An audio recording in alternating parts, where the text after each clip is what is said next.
The kidnap came shortly after provisional Sinn Féin had won a Derry seat in the Assembly elections. The new Assemblyman, Martin McGuinness, has been left with what might be called a severe image problem over the snatch of 61-year-old Patrick Gilmour. The politician, who is believed to be a leading member of the IRA and was once convicted of IRA membership in the Republic, now has to defend the kidnapping of one of his own constituents. I think that it would be very wrong of people to underestimate the risk to Mr. Gilmour, and naturally everyone is concerned about that.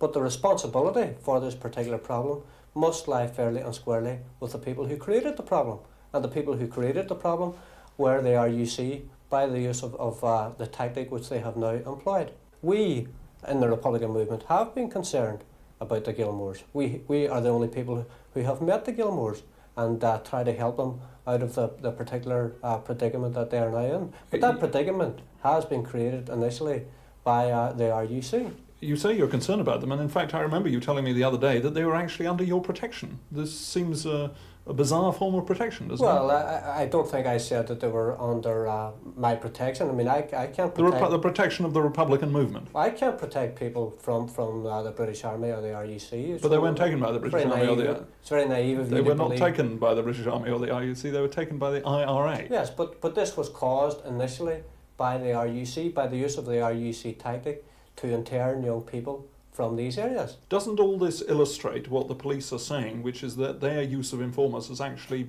bitten deeply into the Republican organisations, has actually in some senses smashed part of the armed organisations in places like Derry? Well, I mean, the RUC would say that anyway. I mean, RUC propagandists regularly say that. But this is quite obviously a determined attempt, certainly, by the RUC to smash the Republican movement.